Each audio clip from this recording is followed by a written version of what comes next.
Good morning, ladies and gentlemen. Welcome to the White County High School Veterans Day ceremony. Please direct your attention to the basketball court of the gymnasium as we welcome the veterans being recognized by today's ceremony.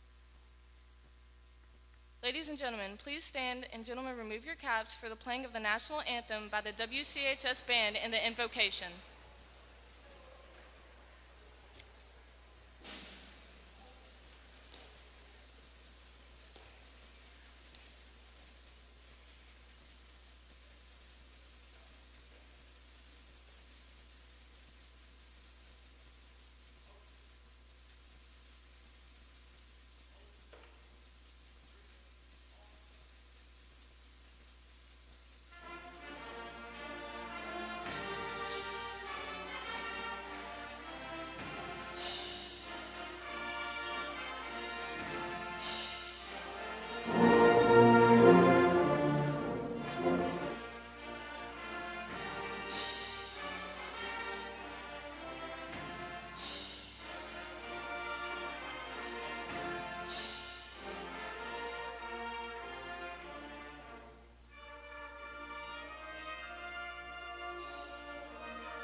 Please welcome Cadet Kayla Shepard, who will give a prayer for our veterans.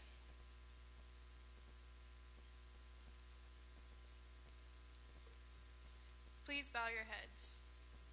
Dear Lord, today we honor our veterans, worthy men and women who gave their best when they were called upon to serve and protect this great country. We pray that you will bless them for their unselfish service in the continual struggle to preserve our freedoms, our safety, and our country's heritage for all of us. Bless them abundantly for the hardships they faced, for the sacrifices they made, and for their many different contributions to America's victories over tyranny and oppression. We respect them, we thank them, we honor them, and we are proud of them.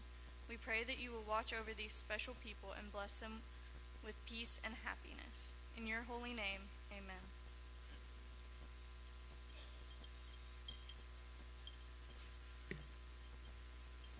Please be seated.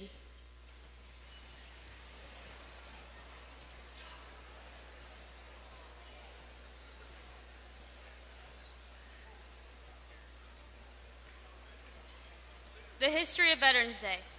Today we gather to honor and remember the brave men and women who served in the United States Armed Forces. Veterans Day is more than just a date on the calendar. It's a time to reflect on the courage, sacrifice, and dedication of those who have protected our freedoms. To truly appreciate this day, it's important to understand its history and how it came to be.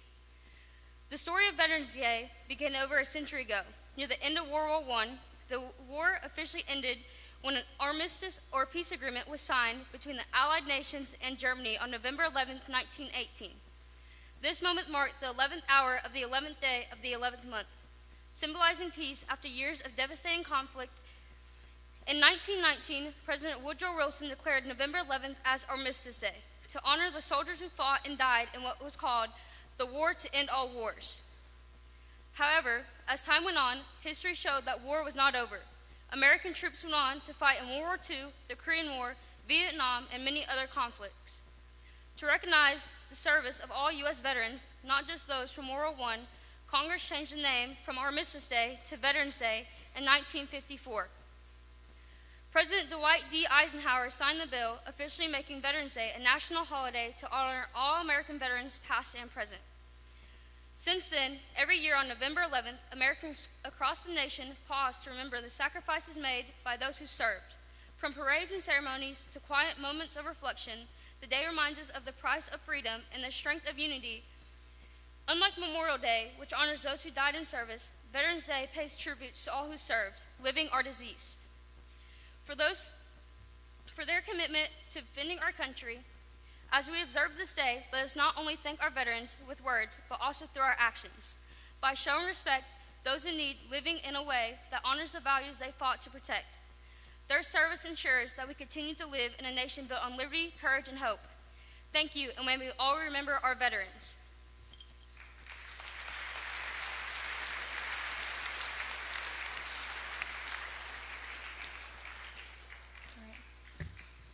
Thank you, Cadet Lieutenant Colonel Morgan Boyd.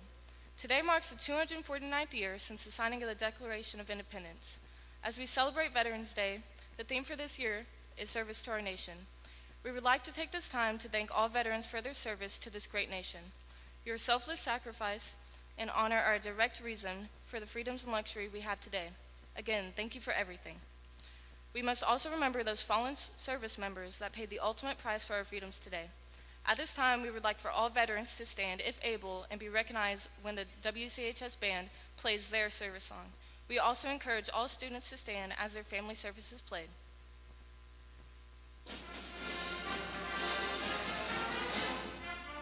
The United States Army.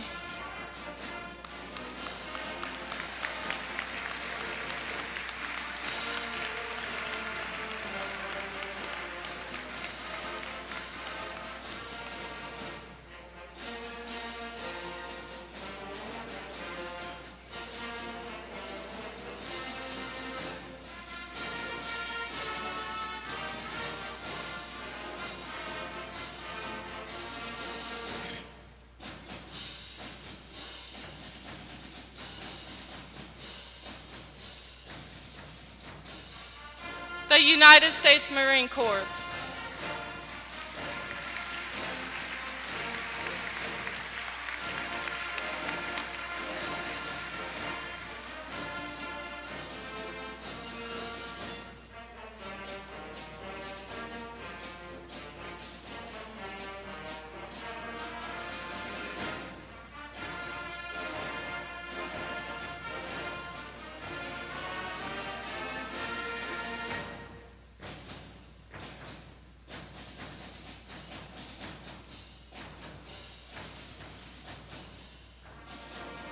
The United States Navy.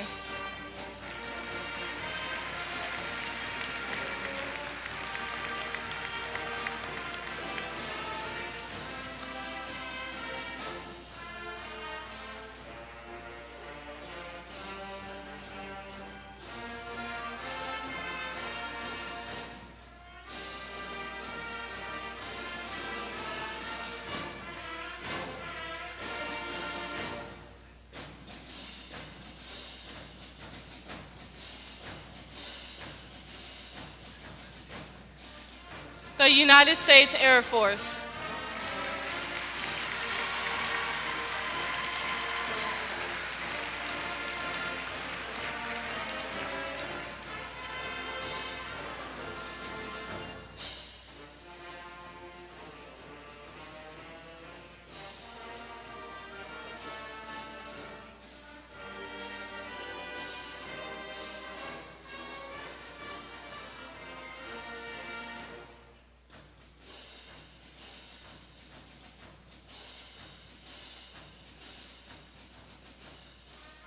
The United States Space Force.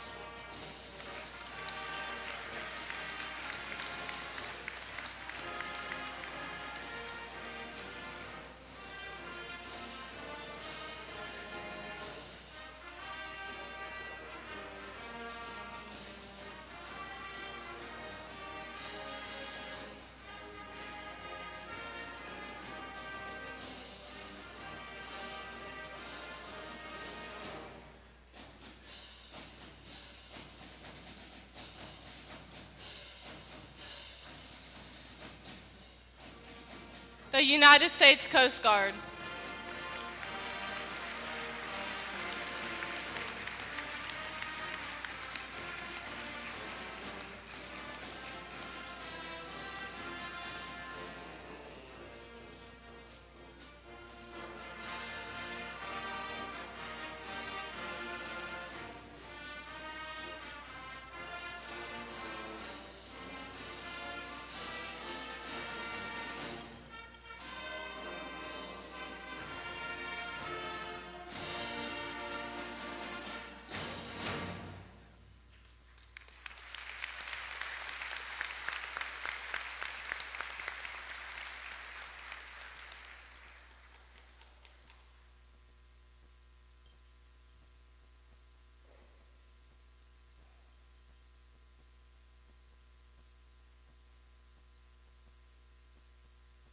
At this time, we recognize those who have served but not returned home.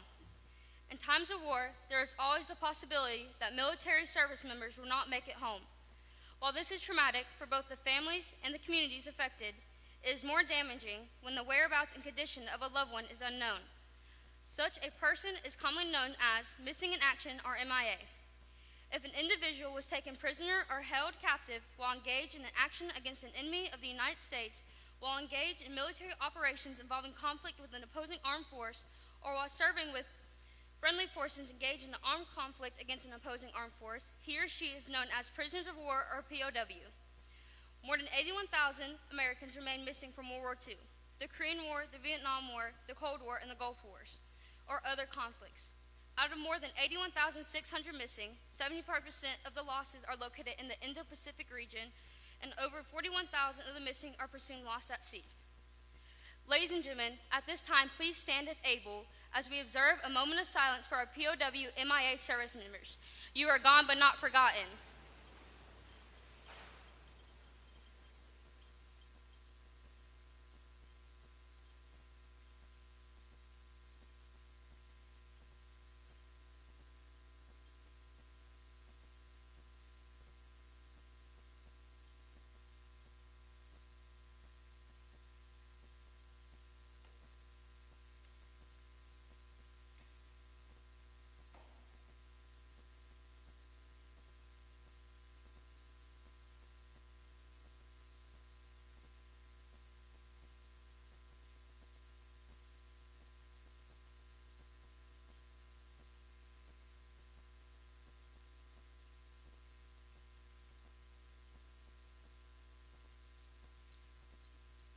The tradition of setting a separate table in honor for our prisoners of war and missing comrades have been in place since the end of the Vietnam War.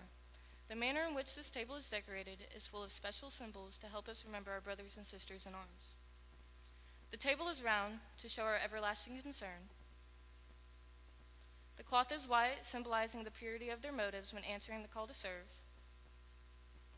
The single red rose reminds us of the lives of those Americans and their loved ones and friends who keep faith while seeking answers. The yellow ribbon symbolizes our continuing uncertainty, the hope for their return, and our determination to account for them.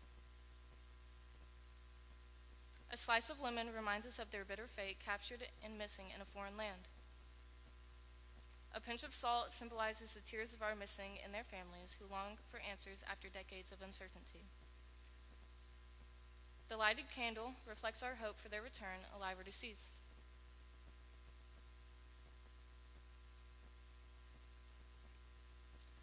The glass is inverted, symbolizing their inability to share a toast, and the chair is empty to symbolize their absence. Americans should never forget the brave men and women who answered our nation's call and served the cause of freedom. Ladies and gentlemen, please welcome the principal of White County High School, Mr. Wilson, to the podium.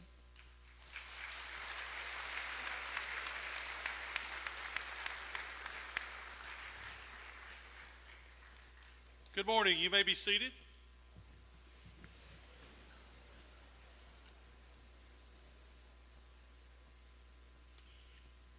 On behalf of the staff and students of White County High School, we'd like to welcome all of our guests here today. I'd like to recognize a few special guests. Our speaker for today, Mr. John C. Ward, State Representative Paul Sherrill,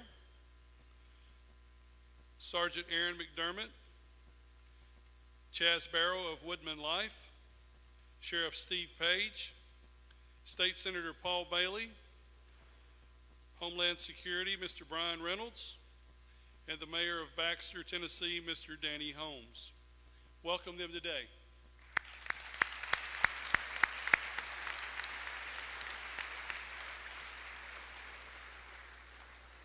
At this time, I would like to recognize the veterans that we have with us today in attendance. First, I would like to do our staff veterans. Sergeant Brian Everett, United States Marine Corps.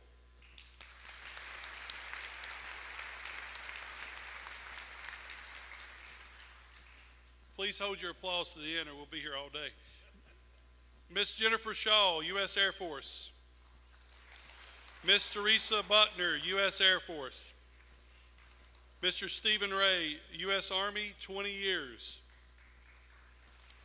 Sergeant Jason Moore, Army, 23 years. Sergeant Douglas Romero, Army, 23 years. Troy Stonebreaker, Air Force, 4.5 years. And Adam Dotson, United States Marine Corps, 4 years.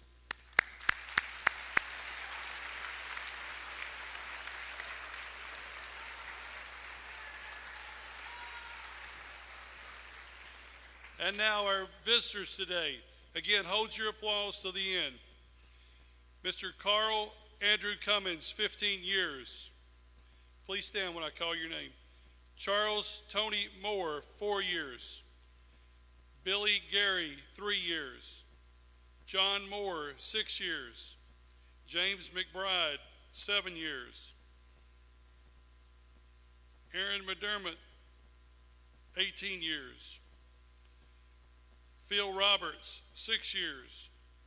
Andrew Elam, 6 years. Cliff Stanley, 7 years. James Eller, 4 years. James Ward, 4 years. Lee Chavez, 7 years. Gerald Goodwin, 2 years. Tommy Sims, 3 years. Kevin Foose, 20 years. Jason Rogers, 11 years. Matt Cofton, 23 years. Kenneth Broyles, 2 years. Ben Knupp, 10 years. Larry Blaylock, 28 years. Aaron Wolf, 9 years. Barry Muse, 9 years. Dennis Fry, 13 years. These are our Army veterans.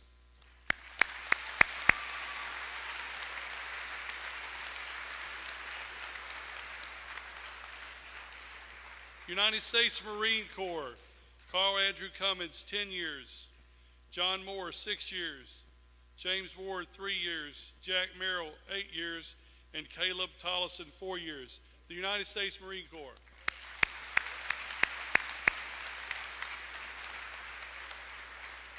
And also Danny Holmes, the United States Marines.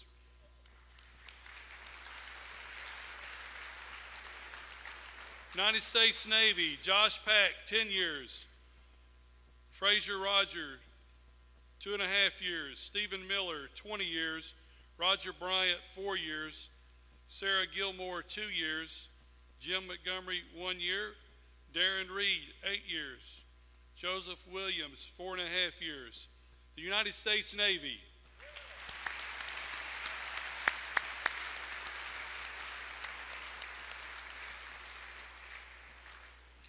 United States Air Force, Bob Spears, 4 years.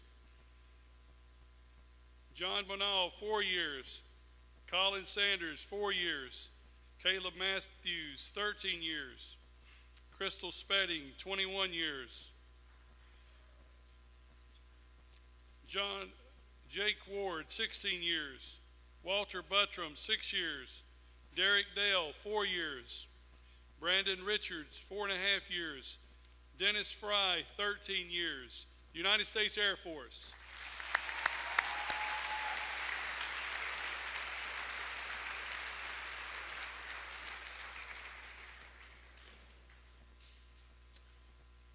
United States Coast Guard, Paul DeMont, 24 years.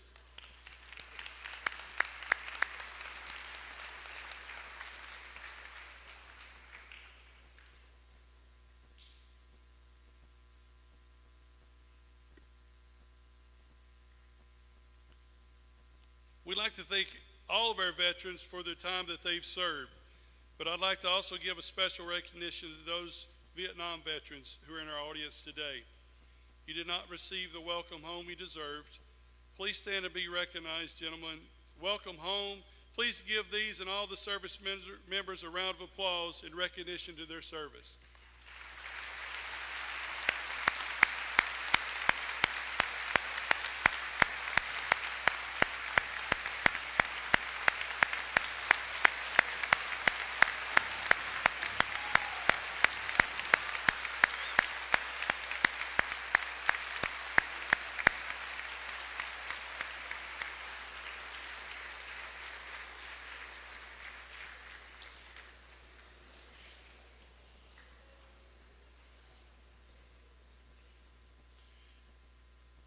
As we sit here today, we sit here as free citizens of the United States of America. And this freedom was bought by those that are sitting here today in our gymnasium and those that gave their lives for our freedom. We can look back and think that some of the soldiers that fought in the wars were not much older than the students that sit here today. I heard a story when I was a small boy from my grandpa about a young man who joined the military. At that time, in the early 40s, when World War II was going on, they didn't really check that closely birth certificates. This young man went in at 16 years old and fought for our country.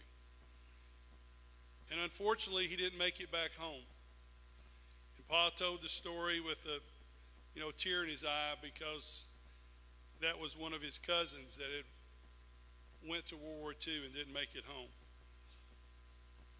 There's all kinds of stories like that. And our World War II veterans are slimming down to virtually just a few that are still alive today. But all the wars that we've been involved in were young men and women that believed in America, that believed in the vision of freedom. And folks, those of you sitting here today, I want to personally thank you for your service and what you mean to our country, to our community. But most of all, thank you for everything you've done to keep our freedom.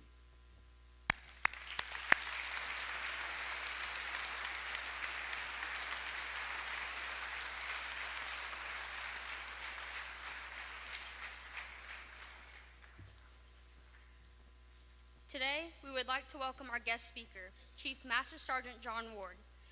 Served in the Air Force from 1988 until his retirement in 2018. He is a graduate of White County High School, class of 1985.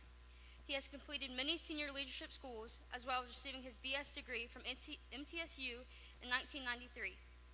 Chief Master Sergeant John Ward served most recently as the Chief of the 118th Operations Squadron, 118th Attack Wing, Berry Field, Nashville, Tennessee. As well as his supervisory role, Chief Master Sergeant Ward was a Mission Intelligence Coordinator in support of the MQ-9 remotely piloted aircraft. In this capacity, he amassed over 1,000 hours of intelligence, surveillance, and reconnaissance time, where his analysis capability led to multiple successful kinetic strikes. Chief Master Sergeant Ward has held a variety of other assignments to include Senior Enlisted Advisor to the Headquarters Staff for the state of Tennessee. In this capacity, Chief Master Sergeant Ward helped write the Tennessee Emergency Response Plan, TERP. This is the state of Tennessee's written plan on how to respond to a natural disaster.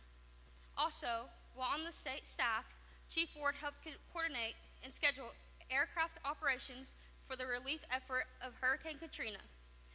Prior to this assignment, Chief Master Sergeant Ward was a flight engineer on the C-130 aircraft.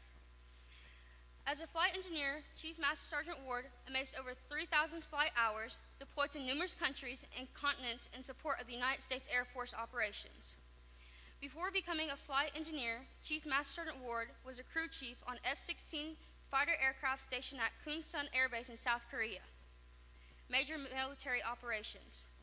Chief Master Sergeant Ward has served in several military operations to include Operation Just Cause, Operation Violent Oak, Operation Corona Oak, Operation South Watch, Operation Restore Hope, Operation Joint Forge, Operation Noble Eagle, Operation Enduring Freedom, Operation Freedom Sentinel. Medals. Chief Master Sergeant Ward has received many decorations for his dedicated service.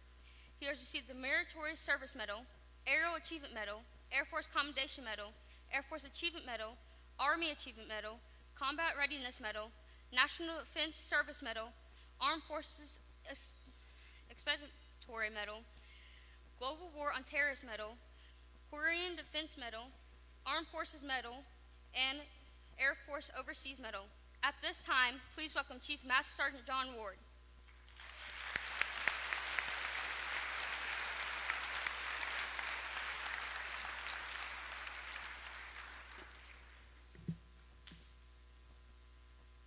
thank you for that introduction. You did a great job. Man, it's great to be back here at White County High School. It's just like coming home, and I have so many memories of this being in this gymnasium. My father, Tom Ward, was the Army veteran, and he was a public address announcer here for many, many years while Greg and I were growing up down here, and I can just still hear his voice echoing off these walls. He loved this community. He loved Sparta, Tennessee, and he loved serving the community, and he left an awesome legacy for our family, and we're just all very grateful for that. I have some guests with me today as well. I have some family and friends here. A friend I have, Stephen Luna. Some of you may know, he owns a business here in town. I have my aunt and uncle, Sue and Dr. Jerry Bancroft, Sue Ward Bancroft, her daughter Barbara, my son Ethan. I was lucky enough growing up to have 3 moms. I had the mom that gave birth to me. I had a stepmom, her name was Patty Ward. I had a stepmother, Shirley Ward, and my third mom I have is Pam Lewis, and she's with us today. My sister Sarah, the Navy veteran, she was already talked about. My brother Jim Ward, his wife Cheryl, and U.S. Air Force Major Jake Ward, my nephew. He's currently serving as we speak. And who did I miss? Oh. Well, wait a minute. Rayleigh, that's Barbara, my cousin Barbara, and her daughter Rayleigh are with us. I think I got everybody. Except finally, my wife of 31 years today, Rhonda Ward.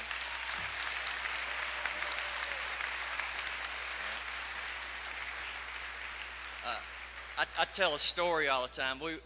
Me and my wife met when I was when we were finishing up college, and it's kind of made a trend back. But she wore these pants that had holes in them, and she followed me around campus everywhere I went, and I finally just felt sorry for her and relented and got tired of running, and that's how we ended up together. So yeah, and she'll tell you she loves me more today than she ever has, but she don't like me all the time. But anyway, it's great to be here. Thank you. Greg and I were talking before this started, and I'm glad you mentioned the number of our classmates when we graduated in 1985. 227, is that right? And Greg and I were sitting probably on the back row, because our last name starts with a W, and we're always in the back of the line, in the back of the room everywhere we go. But we were sitting back there, and at that time, Principal Dacus was the principal here, and we were probably hearing something like one of his favorite sayings. He said, "Smoking may not send you to hell, but it'll make you smell like you've been there." And if anybody was here under Principal Dacus, you've heard that saying before. But anyway, I was sitting back there in the back row, back there by those doors, and I couldn't wait to bust out of them. And I had a lot of things going for me. I was a very immature 17-year-old young man. I made up for my maturity, my lack of maturity, by being a below average student. But I was a slightly above average high school golfer. And so with those skills, I headed out the door, and I went to Nashville, Tennessee. I was going to play golf at David Lipscomb University, and they weren't as impressed with my skills as I was. And they expected me to go to class, and they expected me to go to chapel, and I wasn't good at that either. And my cousin Barbara got to witness some of that. I'm sorry for that. But I found my way back on I-40 heading back this way not too long after that. It took about 2 years. And I was heading back to Sparta. I had miserably failed at that endeavor. And I thought, well, I'll just move back in with my dad. And my dad was like, "No, you're not moving back here." And there's a lot of people that say, "Hey, you know what? That's mean. I can't believe your dad wouldn't take you back in." But you know what? He was showing me love. And a lot of times, and some of the kids out here, when your parents tell you no, a lot of times they're showing you love. And so he was trying to show me love the way he knew how. So my grandmother, I had 2 saints for grandmothers, I had Ray Lawler Kirby, and I had Catherine Ward. Catherine Ward lived in Dole, Tennessee. That's my Aunt Sue's mom, my grandmother, and she was a saint. And she took me in for a couple months, tried to get my head, my bearings, and I didn't know I was. A lot of you out there probably have experienced some of that, but I was at a fork in the road trying to figure out how the heck I was going to get my life going. And I found myself not too long after that in a recruiter's office in Cookeville, Tennessee, an Air Force recruiter. And I was like, this is what I'm bringing to the table. And he goes, we'll take you. He goes, but we got to get you tested first. And so I took the ASVAB test. I got back. The results came back. And he said, I think you'd be a great aircraft mechanic. And I said, I don't know the difference between a wrench and a hammer. How the heck am I going to work on airplanes? He said, we'll train you. So in January 1988, I raised my hand just like a lot of you veterans did in here. And I said I would defend the Constitution of the United States against all enemies, foreign and domestic. And that's the first real commitment that I made up to that point. A few months later, I was in Air Force. I was being trained to be an Air Force mechanic. A few months after that, I was in Kunsan Air Base, Korea, my first assignment, to work on F-16 aircraft. At that time, that was one of the most advanced fighters that we had in the military. I got met coming off the bus by an old chief just like myself, and he threw this chem warfare gear at me. A lot of you have probably been in that stuff before. We call it MOP gear in the military, but you got a chem warfare suit, you got a mask.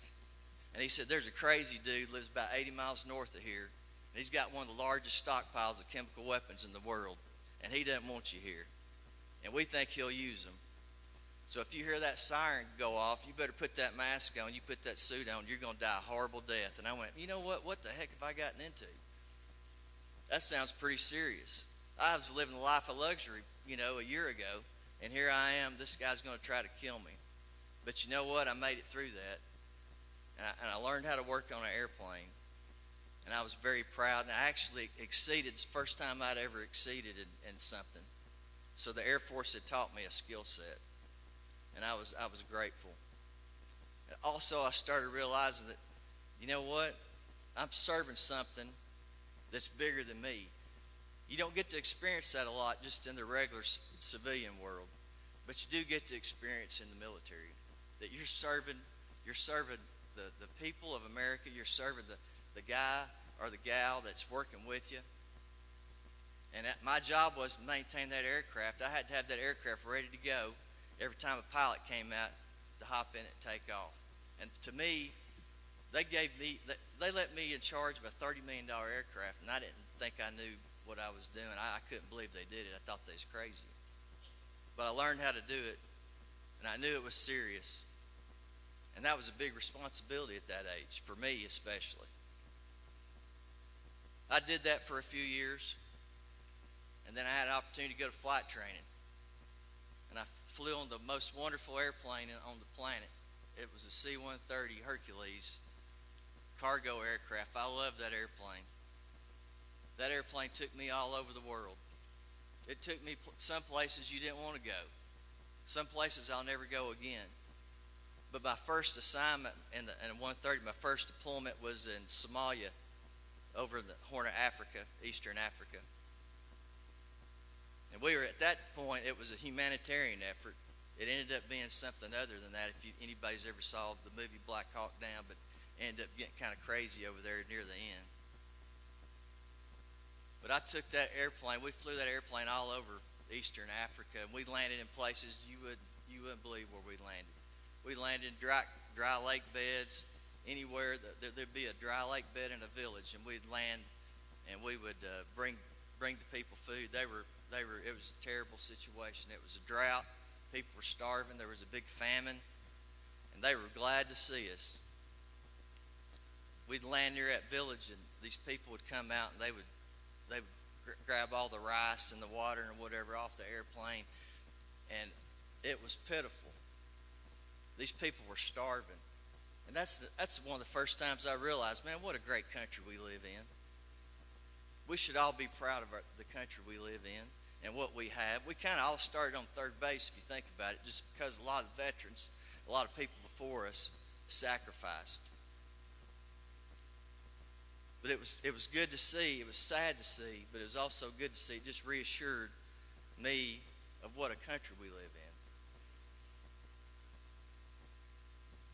My next assignment, I was the chief of a squadron in Nashville, and it's MQ-9. Greg mentioned it when, or you mentioned it, introduced to me. That was the last job I had in the Air Force. Did that for the last 5 years. And it was a remotely piloted aircraft, but it's not a small one. It's a 12,000-pound aircraft. It had 4 missiles and 2 500-pound bombs on it. And I did that for the last 5 years of my career, retired in 2018.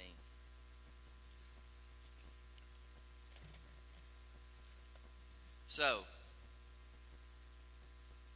if you're not a veteran, what can you do?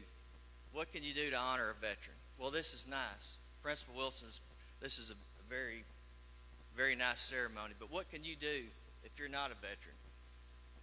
Love your country. Love your community. Be grateful. You know, I love the Veterans Day stuff, and I guarantee you there's some people out here that went and got the free appetizer at Applebee's or the free hamburger at Chili's or the free Waffle House breakfast. I love the 10% Lowe's discount. I use that all the time. I'd give that all up if we could all get along a little bit better. If we all could be a little bit more proud about where we came from and what the people did to get us where we're at. So at this time, what I want to do is I want to bring up Cadet Major Alexis Jones. She's going to help me honor the flag.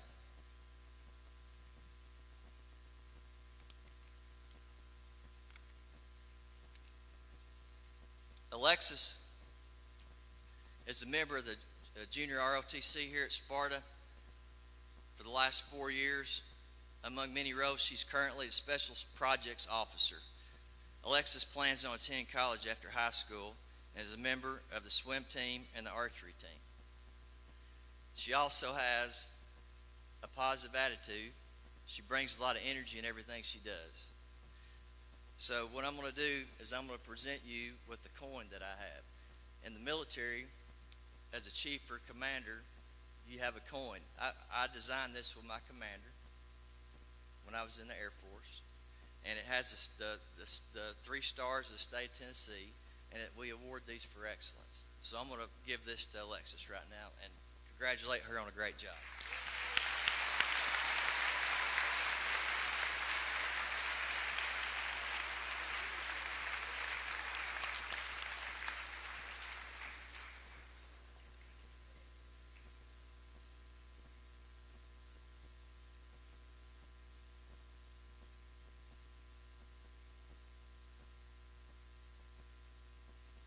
Alexis is the daughter of Grace Jones, who's in the audience with us today as well.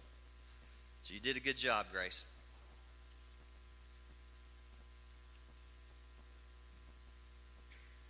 I am the flag of the United States of America.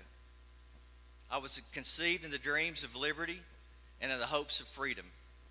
I was designed by the hands of Betsy Ross, and her sewing basket was my cradle. Although I was never an orphan, I was adopted by the Continental Congress in 1777 and proclaimed the emblem of a nation newly born on the continent, fighting valiantly for survival and destined to bring to all mankind a new concept of life, liberty, and the pursuit of happiness. I've been many places and seen many things. I have witnessed every event of America's history.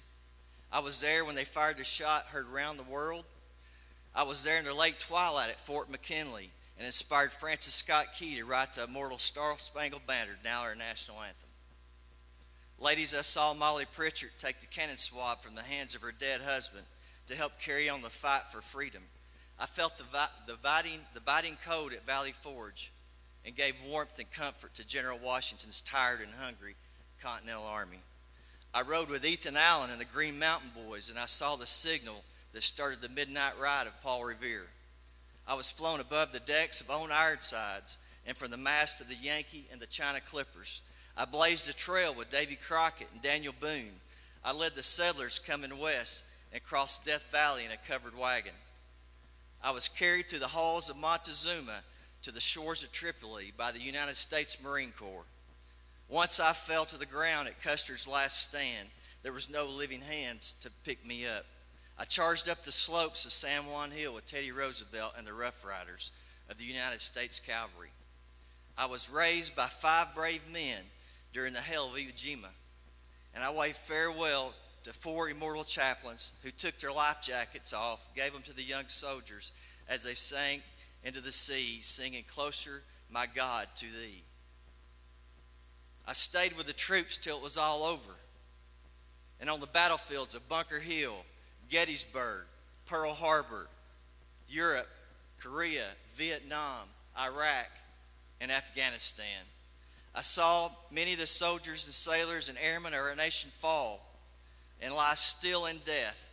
They had given their last full measure of devotion, their voices silenced forever. And my stars and stripes rustle gently in the breeze as I keep my lonely vigil over their graves, watching the poppies grow and the crosses row on row. I am many things to many people.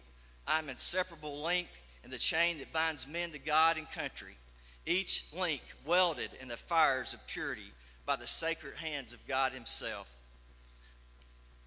And because I am on the side of God, the godless want to destroy me, but they dare not, because I am protected by our mighty land armies of our nation, by the powerful and deadly fleet of our United States Navy, and by the screaming eagles of the United States Air Force, just watching and waiting to swoop down and to destroy anything that could harm me. To some, I am yesterday, today, or tomorrow.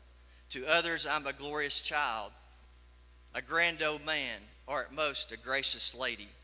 I have several names I'm called: the red, white, and blue, the stars and stripes, the Star-Spangled Banner, but I'm most commonly known by a nickname given to me by an OC captain, Captain William Driver, who is buried in Nashville's old cemetery.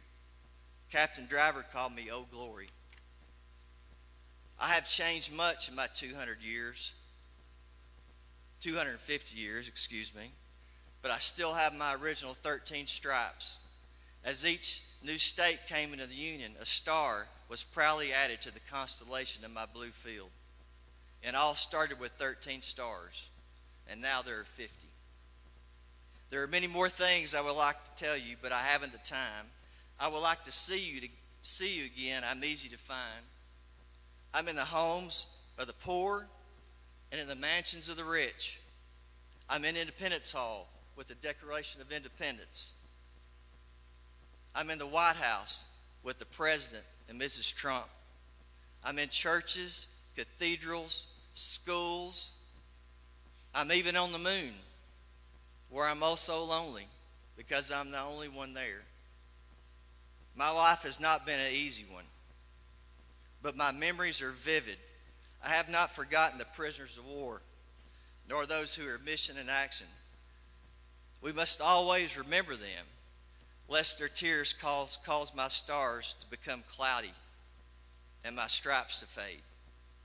I'm draped on the caskets of our nation's heroes, borne to their final resting place, the caskets of presidents, admirals, generals, humble privates, and the unknown soldier. And wherever free men gather, wherever there is justice, equality, charity, faith, hope, truth, or brotherly love, there too am I. And may history never write my obituary, for I'm the stars and stripes forever. I'm Old Glory. Thank you.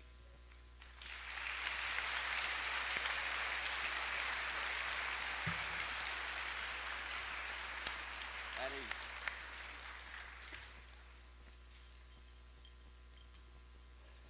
Thank you, Chief Master Sergeant Ward, for your inspiring words. At this time, Mr. Wilson will present the Warrior Statue to Chief Master Sergeant Ward.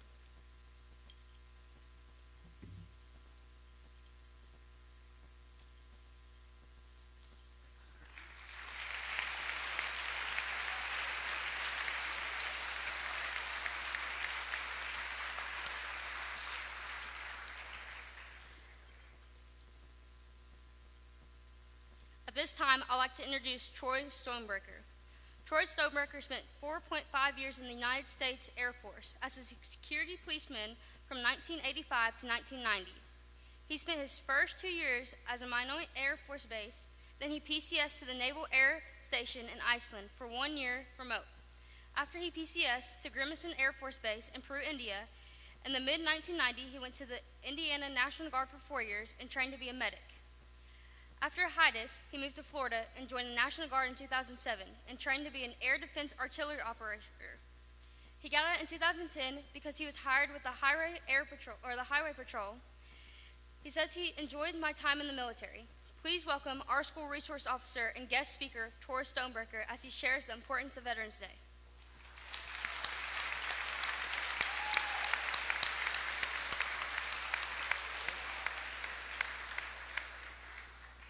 Okay, I'm gonna make this quick because I know y'all are hungry and I'm getting hangry. So we're gonna make this quick. Veterans Day to me is I served with honor, pride, and prestige.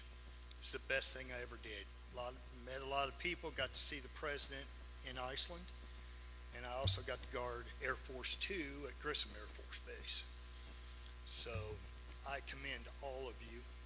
I thank you for what you did for this country and what you still do throughout the community. And I thank all the distinguished guests. Chief, that was an awesome speech that you did. So I appreciate you. Just want to thank you all. God bless you all, and God bless the USA.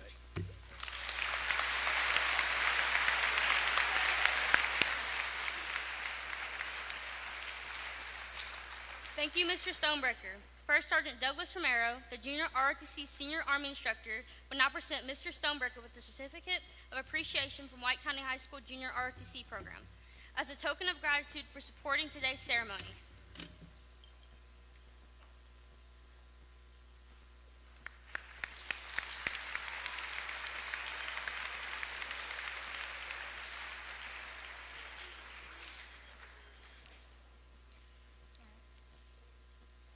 Before we conclude today's ceremony, the WCH Choir, alongside Staff Sergeant Matthews, will now sing God Bless the USA to honor America and her veterans.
Ladies and gentlemen, before we conclude today's ceremony, we'd like to recognize Domenic Outdoors for supporting the White County High School JRTC.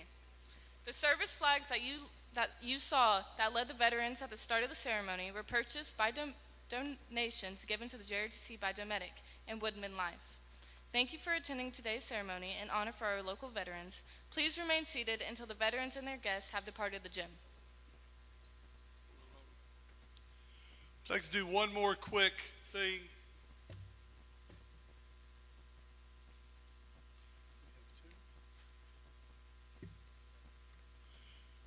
We'd like to honor two individuals today. These individuals served in the Korean War. And at this time, I'd like to recognize Sergeant Billy Wayne Garrett, Sr. If you'd come forward, please.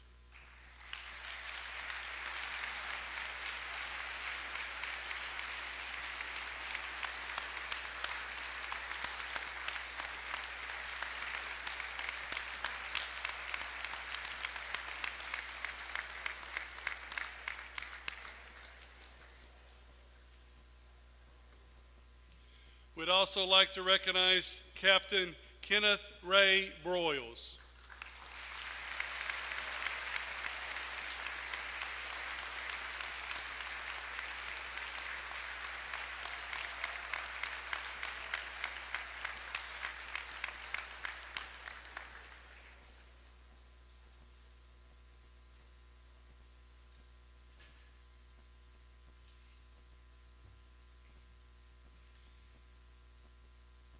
Thank you, everyone, for coming out today for this little bit of a thank you to these folks that are sitting on the floor, because we can't say enough how much that we appreciate you.